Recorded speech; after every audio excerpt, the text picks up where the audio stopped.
दोस्तों जितनी तालियां उठ रही हैं उन्हें एक बार घनीभूत करते जाना, क्योंकि मैं राह बनाना चाहता हूं उनकी जिनके लिए हम इतनी देर से यहाँ बैठे हैं। आदरणीय अरुण जैमिनी जी, जिनको सुनने के लिए लोग देर रात तक बैठे रहते हैं, ढेर सारे लोग यहाँ पर उपस्थित हैं। वे एक बार अपने स्थान पर खड़े होकर के अपने दोनों हाथ उठा दें और अरुण जैमिनी जी को मैं आपके करता हूँ। बहुत मन के साथ इस कवि सम्मेलन को मैं समापन की ओर ले जाना चाहता हूँ। एक बार पूरा समाज जोरदार तालियों के साथ शिक्षक नृत्य के साथ हमारे बीच में आवाज देता हूँ आदरणीय अरुण जैमिनी जी को।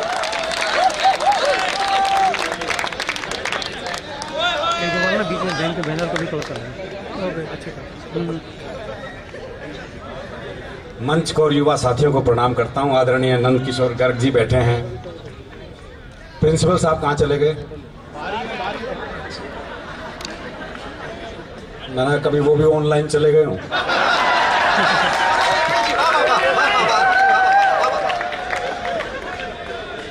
बहुत शानदार भाई रचित, आपने आज के जमाने का प्रेम गीत सुनाया है। मुझे वो उदय प्रताप सिंह जी की दो पंक्तियां याद आ रही हैं। हर फैसला होता नहीं सिक्का उछाल के, ये दिल का मामला है जरा देखभाल के। हर फैसला होता नहीं सिक्का उछाल के, ये दिल का मामला है जरा देखभाल के। मोबाइलों के दौर के आशिक को क्या पता, रखते थे कैसे खत में कलेजा निकाल।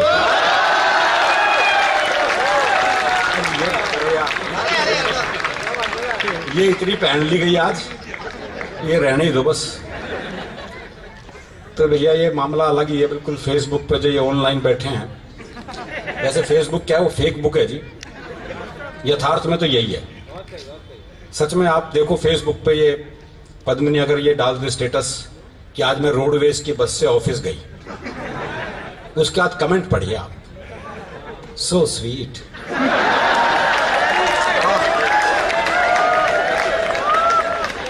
कितनी सादगी है आपके जीवन में। सादा जीवन उच्च विचार। कौन सी नंबर बस से जाती हैं? सारे कमेंट इसी तरह के आएंगे।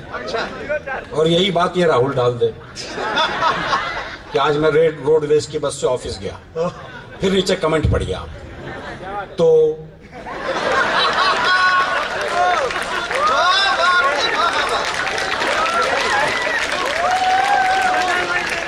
और किससे जाता,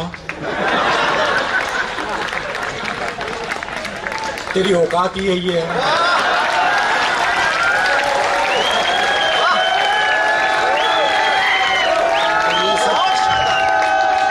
फेक बुक ही है जी बस।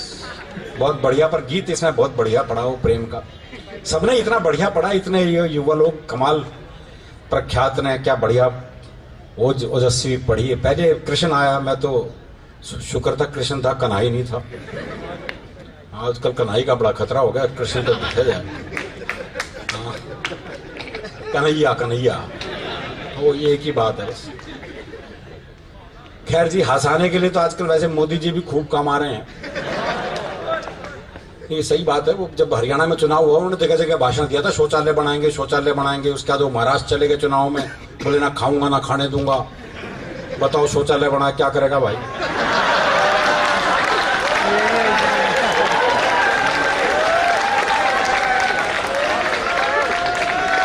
एक काम और करते हैं वो, चाहे वो हरियाणा के मुख्यमंत्री का शपथ ग्रहण हो, चाहे महाराष्ट्र के मुख्यमंत्री का हो, आडवाणी जी और मुरली मनोहर जोशी जी को साथ ले जाते हैं और सामने बिठा देते हैं, जैसे नंद किशोर जी बैठे हैं इस वक्त, और फिर दिखाते हैं, बोले देखो ऐसे होता है शपथ ग्रहण। उसके बाद भाषण भी देते हैं, भाइयों और बहनों, आज मैं जहां हूं वो इनकी वजह से, और ये जो जहां है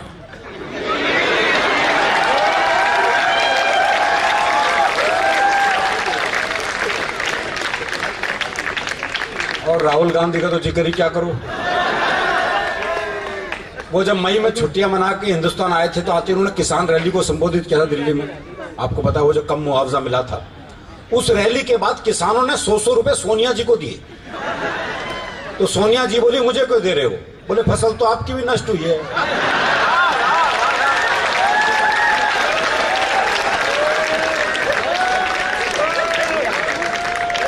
और ये केजरीवाल तो हरियाणा का ही पीस है। पीस है साहब, बहुत ईमानदार आदमी है। भाई का जब ब्याह हुआ था तो साली ने जूते चुराए तो अगले ने पुलिस में रिपोर्ट लिखा दी थी।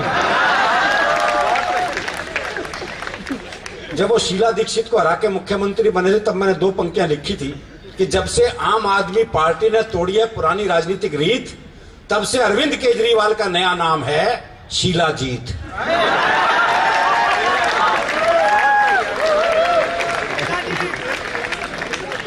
तो इसलिए राजनीति की बात तो क्या करनी है जी। वैसे तो कवि सम्मेलन की शुरुआत तो हरियाणा से ही हुई थी। विश्व का पहला कवि सम्मेलन हरियाणा में ही हुआ था जी। स्थान था कुरुक्षेत्र, कवि थे भगवान श्री कृष्ण और श्रोता थे अर्जुन। गीता जैसा महाकाव्य वहीं रचा गया और वहीं सुनाया गया। वो विश्व का पहला काव्य पाठ था। इससे पहले काव्य पाठ का इतिहास नहीं मिलेगा आपको। 18 अध्याय सुनाए थे कृष्ण जी ने अर्जुन को। उसके बाद पूछा था बोले लड़ रहा है या और सुना। तो फिर अर्जुन को लगा कि लड़के ही मरना ज्यादा ठीक रहेगा। तो इसलिए अब ज्ञान ध्यान का तो कोई मामला हमारा रहा नहीं। कोई नहीं, फीकी भी रख दो। कारण यह है कि कृष्ण जी से ज्ञान ले रखा है हमने तो। और आजकल के इन बाबाओं से कौन ज्ञान ले। वो मेरे दोस्त का फोन आया, बोले घर के मंदिर में आसाराम का फोटो लगा रखा था, अब क्या करूं। मैंने कहा उतार के बेडरूम में लगा ले।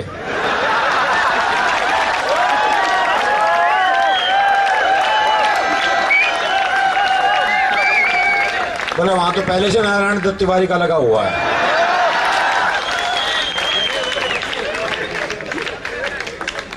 एक और बाबा है निर्मल बाबा, समोसे ब्रेड पकोड़े गोलगप्पे वालों का ब्रांड एम्बेसडर। समोसे खाए थे? हाँ जी खाए थे। हरी चटनी से खाए थे, लाल चटनी से खाए? जी लाल चटनी से खाए। ओहो, हरी से खाना कृपा वहीं अटकी पड़ी है। चटनियों में कृपा अटका रखी है। वो एक पहुंच गया था बहुत दुखी, बोले बाबा बीवी छोड़ के चली गई, बच्चे छोड़ के चले गए, व्यापार ठप हो गया बाबा, क्या करूं बाबा। तो बाबा ने पूछ लिया, बोले कवि सम्मेलन सुनते हो? बोला हाँ। अरुण जैमिनी को सुना था? बोला हाँ। ताली बजाई थी?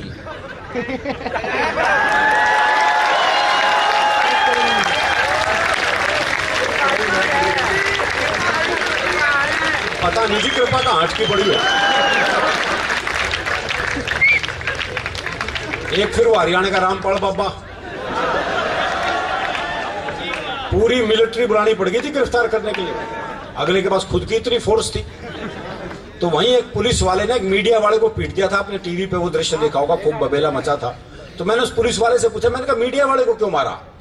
बोला सामने से पेट्रोल बम पड़ रहे थे, गोली चल रही थी, पत्थरबाजी हो रही थी, और वो मेरे हलक में माइक देख के पूछ रहा था कैसा महसूस कर रहे हो।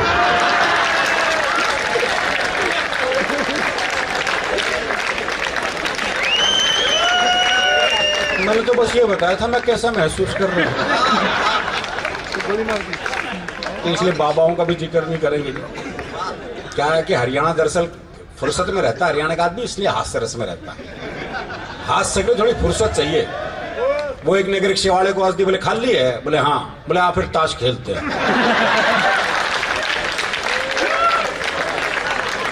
इतनी फुर्सत जरूरी है जी। दरअसल क्या मन का साफ है ना, जो मन में वो जबान पे, कोई आर्टिफिशियल काम है नहीं।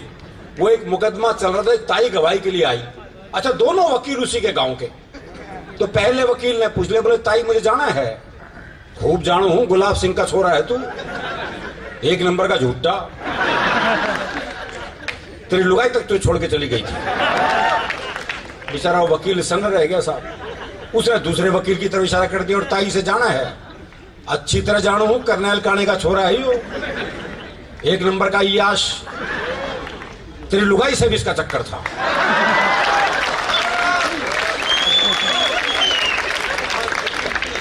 भाई साहब, जज ने कोर्ट स्थगित की, अपने चैम्बर में गया, दोनों वकील बुलाए, बोले खबरदार ताई से मेरे बारे में कुछ पूछ लिया तो।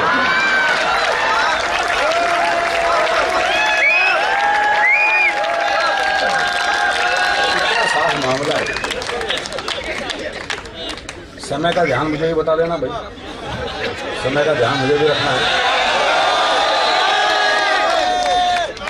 कहते हैं डर के आगे जीत है। हरियाणा में तो डर के आगे भी हास्य रसी है। वो एक चौधरी रात को सुनसान जंगल से जा रहा था। सामने से एक 41 साल की महिला सफेद साड़ी पहने, बाल बिखराए, हाथ में दीप जलाए, कहीं दीप जले कहीं दिल टाइप गाना गाती आ रही थी। पास आके बोली मैं चुड़ैल हूं। तो चौधरी बोला फिर चिपटती क्यों ना।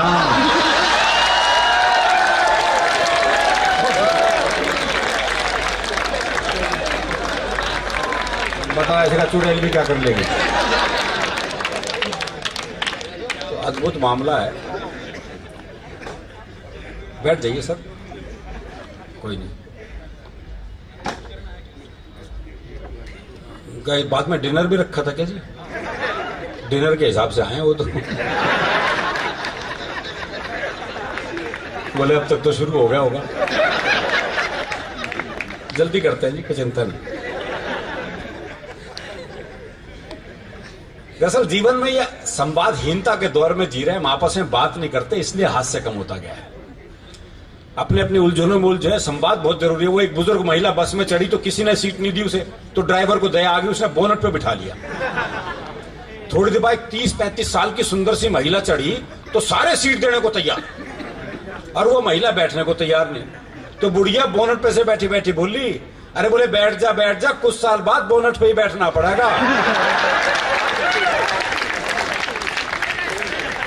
ये संवाद जीवन में बहुत जरूरी है, इसमें कोई शक नहीं। दरअसल क्या है, हरियाणा के आदमी के अंदर हर संबंध हास्य रस में, बाप बेटे तक के संबंधों में हास्य रस है। वो एक बेटा रात को 9 से 12 पिक्चर देखने जा रहा था, तो बाप ने कहा अगर जागता हुआ हूं तो दरवाजा खोल दूंगा, लेकिन अगर सोते को जगा दिया तो फिर नहीं खोल लूं। अब वो रात को 1 बजे लड़का वापिस आया तो बोले कैसे पता लगा बापू सोवा है जाग गया है? तो अगले ने चौकीदार की आवाज बढ़ाई, बोले राम प्रसाद सोवा है जाग गया है? बोले जागू हूं। बोले जाग गया तो खोल दे।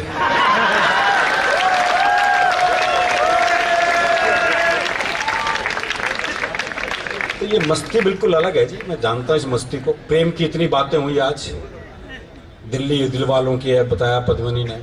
अब हमें पता है ना जी, हमारे हरियाणा में रहे हैं, हमारे यहाँ तो प्रेम ब्याह के बाद ही होता है। भाई ब्याह से पहले प्यार कर ले तो हम तो पेड़ पे ही लटके मिलते हैं। हरियाणा में प्रेम सबसे मुश्किल काम है। हाँ, बहुत मुश्किल है। और औसत भी बहुत गड़बड़ है वहां तो। हाँ, लड़के लड़की का औसत बहुत खराब है। हाँ, मिले कैसे? भ्रूणहत्या में मारी गई। हाँ, मिला कहां से भाई? थारी वाली भ्रूणहत्या में मारी गई।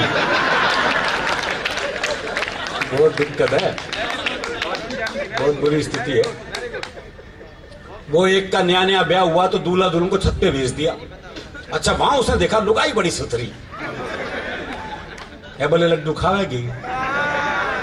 देखो जी, ये प्रैक्टिकल बात। अगला कोई चांद तारे लाने की बात नहीं कर रहा, जो ला सकता वही पूछ रहा है। भाई उसे पता है ब्याह का घर है, हाँ वर्दी नीचे जाके ले आऊंगा। लड्डू खावेगी बर्फी ला दूं, इमरती खावेगी जलेबी ला दूं। भाई ने सुबह के 4 बजा दिए इस चक्कर में। तो नीचे से बूढ़ा बोल पड़ा, बोला इस कढ़ाई ने उतार दे, खेत पे जाने का टाइम हो गया। तो हमें अपने प्रेम की स्थिति पता है। वो एक ने से पूछ ले, बोले तुम कितने भाई बहन? बोले 15। बोले 15 भाई बहन? परिवार नियोजन वाली आंटी नहीं आई थी घर? बोले आई थी ना, 3 उनसे भी हैं। हमें हमारे प्रेम की स्थिति पता है। अभी मेरा एक दोस्त मिला जी, उसके दोनों होठ बुरी तरह जले हुए। मैंने कहा होठ कैसे जल गए? बोला पत्नी मायके जा रही थी, स्टेशन छोड़ने गया था, मारे खुशी के इंजन चूम लिया। तो हमारी खुशी भी अलग अलग ढंग से प्रकट होती है। और ये प्रेम मनुष्यों का क्या, पशु पक्षियों तक का ऐसा है जी हमारे यहाँ। वो मेरा एक दोस्त है, उसने तोती पाल ली। हाँ, दुनिया तोता पालते और तोती पाल ली। 3 दिन के उसे कहीं बाहर जाना था। बोले यार क्या करूं, कौन दाना पानी देगा, बड़ा चिंतित हूं। मैंने कहा मेरे घर छोड़ जा, 2 तोते हैं, उन्हें दाना पानी देता हूं, इसे भी दे दूंगा। बोला भाई तेरे 2 तोतों के बीच अपनी तोती छोड़ दूंगा। मैंने कहा नहीं यार, मेरे तोते बड़े धार्मिक हैं, तो खुद देख ले आके। अच्छा, उसने देखा बकायदा गीता के श्लोक पढ़ रहा, एक कुरान की आयतें पढ़ रहा, बोले बड़े धार्मिक है, कोई खतरा नहीं है। उसने तोती छोड़ दी। जैसी तोती पिंजरे में गई तो एक तोते ने दूसरे को कोहनी मारी। अरे बोले पूजा पाठ बंद कर, दुआ कबूल हो गई।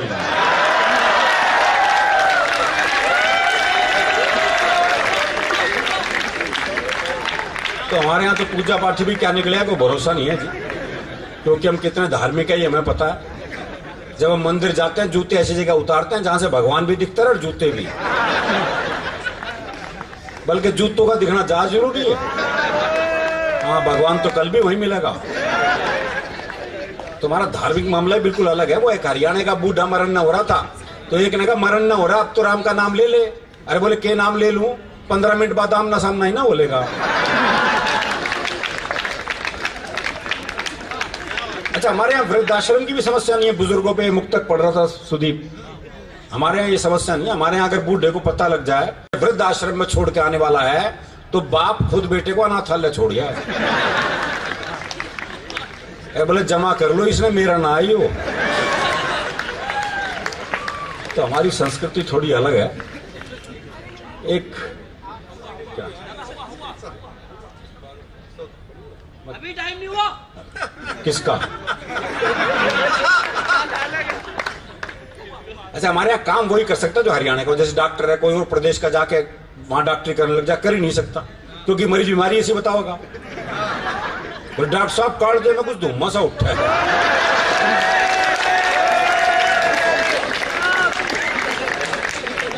समझ ले डॉक्टर क्या बीमारी है। तो ये हमारे यहाँ सामान्य संवाद है जिनसे हाथ से निकलता है, कोई अलग से बात नहीं कर रहा। अब जैसे बड़ा ये सामान्य संवाद है, बोले बापू माँ तना खान न बुला रही है।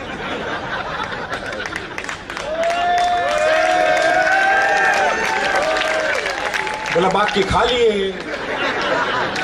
बोले हाँ बस तू ही रह रहा सर। ये बहुत सामान्य बातचीत है। वो गांव में एक महिला के पेट में दर्द था, डॉक्टर के पास गई तो डॉक्टर ने कहा ऐसा कर शहर जाके एक्सरे करा ले। बोली वो एक्सरे क्यों हुआ है? बोले दर्द का फोटो खिंचवा ले, फोटो। बेचारी शहर में आई, बड़े डॉक्टर साहब के आ गई, डॉक्टर साहब पेट में बहुत दर्द है, इसका फोटो खींच दे। बोले बहुत दर्द है तो पहले इंजेक्शन लगा देता हूं। बोले ना, इंजेक्शन मत लगा दिए, दर्द चला जाएगा तो फोटो किसका आवाज है? कर लो इलाज। और डॉक्टर भी ऐसे हैं। वो डॉक्टर एक मरीज का चेकअप कर रहा था, देखा उसकी दोनों टांगे नीली पड़ गई। बोले वो जहर चढ़ रहा है भाई, टांगे काटनी पड़ेंगी। दोनों टांगे काटी गई, साहब नकली टांग लगवाई गई। देखा कुछ देर बाद नकली टांग भी नीली पड़ गई। बोले ओहो, तुम्हारी तो जीन्स ही रंग छोड़ती है।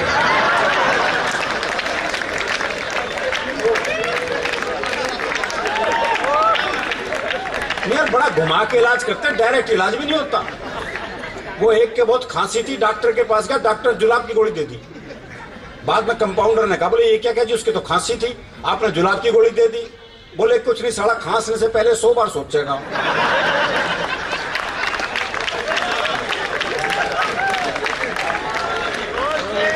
ये इलाज भी हमारे यहाँ ही संभव है।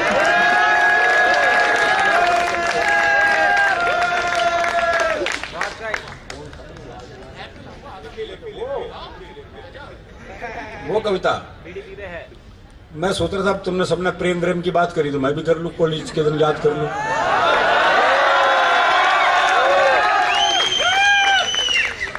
जब सबने याद, यहाँ को एक ने भी ऐसा नहीं किया इसने प्रेम का जिक्र ना किया है भी इनके पास कोई प्रेमिका है, यूं ही खाम हवा में ही बात कर रहे थे। तो मैं भी एक कविता आपको सुनाता हूं जी, वो जो कौशलेंद्र ने बस से का कुछ जिक्र किया था। हाँ, तो सौंदर्य वर्णन देखिए मैंने कैसा किया है। मैं मंच का और आपका ध्यान चाहूंगा सौंदर्य वर्णन पर। एक लड़की पंत की कविताओं सी कोमल कुंतल बिखराती, पद्मा करके छंदों सी इतराती, बिहारी के दोहों सी कटीली छबीली, रसखान के सवैयों सी रसीली, जायसी की पद्मावत का प्रेम ज्ञान पिए, प्रसाद की कामायनी का सौंदर्य बोध लिए, चेहरे पर दिनकर की कविताओं सा तेज और विद्यापति की राधा को अपने में सहेज, डीटीसी की बस में चढ़ी।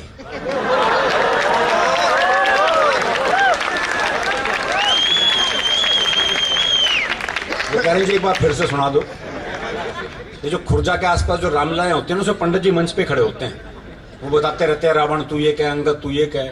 रावण अंगद संवाद चल रहा था, पंडित जी ने अंगद से कहा, अंगद तो रावण से कह कि हे रावण, तेने सीता का हरण करके ठीक नहीं किया। सीता माँ जगत जननी है, वो हम सबकी माँ है।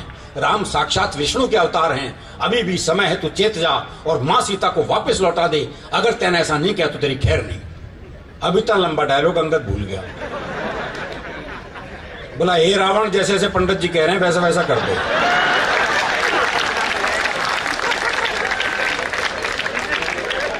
नहीं तो तेरी खैर नहीं। तो एक ऐसी ऐसी लड़की डीटीसी की बस में चढ़ी। बहुत आपका काम है भाई। डीटीसी की बस में चढ़ी, अचानक ब्रेक लगी और एक लड़के की गोद में जा पड़ी। लड़के को इतना स्वाद क्यों जोर से चिल्लाया, ड्राइवर साहब धन्यवाद। लड़की बोली फालतू मत चिल्ला, उधर को सर को, अजीब बेवकूफ है, तेरे ऊपर गिरी मैं और धन्यवाद ड्राइवर को। प्रेम के इतिहास में यहां से शुरू एक नई खुराफात। ये थी हमारे हीरो हीरोइन की पहली मुलाकात। दोनों के दिन थे खेलने खाने के और ऊपर से दोनों हरियाणे के। दोनों के नैन मिले, कमल के दो फूल से खिले। नैन मिलते ही मुंह खुले और बातचीत का सिलसिला निकल पड़ा। बस तो डिपो में खड़ी हो गई और उनका प्रेम चल पड़ा। नए नए अनुराग में और जवानी की आग में एक दिन दोनों बैठे थे गांव से दूर एक बाग में। लड़का बोला दिखे है, ये जो तेरी जोड़ सी गहरी गहरी आंख से ना,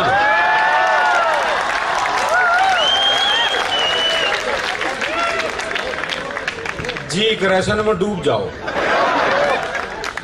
पर मैं क्या करूं, मैंने तो बापू से पहले कही थी मैंने तैरना मत सिखाओ। तैरना तो एक बलास है, तेरी आंख देख के पता चला डूबना भी एक कलास है। तेरी आंख देख के पता चला डूबना भी एक कलास है। मावस की रात जिसे तेरे गाल और पूर्णमासी की चांदनी बिखेरते तेरे बाल। लड़की बोली रे क्यों आकाश से बांध रहा से, बाल की जगह गाल और गाल की जगह बाल कर रहा से।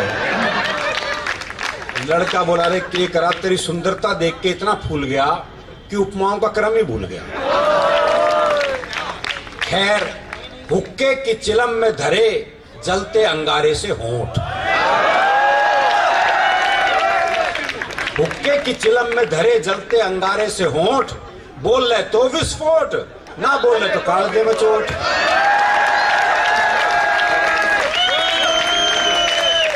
लड़की बोली रे इन बातों में तो कोई भी खो सके से, इतना मीठा मत बोल, मेरे शुगर भी हो सके से। और कवियों के प्रेमी प्रेमिका बैठते होंगे सागर किनारे रेत में।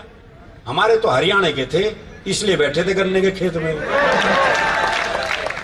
प्रेमी बुलास तो जी करे से मैं भी थोड़ा झूम लूं, तू हाँ भरे तो तेना चूम लूं। उसने यही सवाल पूछा 8-10 बार पर बेकार। अरे कहाँ था मैं, वो बोला दिया इस चक्कर में देख। हाँ अगर तू हाँ भरे तो तेरा चूम लूं। उसने यही सवाल पूछा 8-10 बार पर बेकार। प्रेमी गुस्से में बोला बहरी है के। प्रेमिका बोली तू मेरे पर गुस्सा क्यों उतार रहा है, मैं तो बहरी कोन्या पर तेरे के लकवा मार रहा है।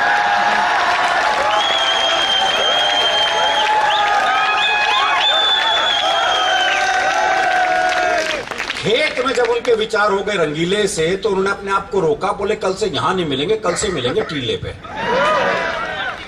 अगले दिन लाठी खड़खड़ाता हुआ प्रेमी आया लंगड़ाता हुआ। प्रेमिका देखकर मुस्कुराई, बोली आज तो बहुत लहरा रहा है। मैंने लगा माँ से हमारे ब्याह की बात करके आ रहा था। प्रेमी बोला हाँ मैंने माँ से बात करी थी, पर के करूं, माँ ने बापू से बात कर ली और बापू ने 2-4 पहलवानों से बात कर ली और उन्होंने 10 मिनट में मेरी हालत कर दी कि माँ ने लाठी मेरे हाथ में धर दी। मना लगा यही गुल तेरे घर में भी खिलेंगे। प्रेमिका बोली फिर तो टीला भी छोड़, अगली बार अस्पताल में ही मिलेंगे। फिर तो टीला भी छोड़, अगली बार अस्पताल में ही मिलेंगे, क्योंकि मेरा भाई भी तेरे से बात करेगा। प्रेम कथा और परवान चढ़ी, कुछ इस तरह से आगे बढ़ी। प्लास्टर चढ़े थे पांव पे, पट्टी ललाट पे, दोनों पड़े थे अस्पताल की टूटी खाट पे। आगे के दृश्य घनघोर प्रेम से भरपूर रहे थे। एक एक आगे पट्टी बंधी थी, फिर भी एक दूसरे घूर रहे थे। तभी आज हमके दोनों के माँ बाप रिश्तेदार बोले मानोगे नहीं, ईद भी कर रहे सो आंखें चार। प्रेमी बोला किस ख्याल में गुम हो, चार कहां अब तो रह रही है दो। लड़के की मां बोली ये तो ना मानना है, तमी मान जाओ, ये तो पता नहीं क्या कर जाएंगे, जो ईद भी बाज नहीं आ रहे, इन्हें दूर मत करो, ये बालक मर जाएंगे।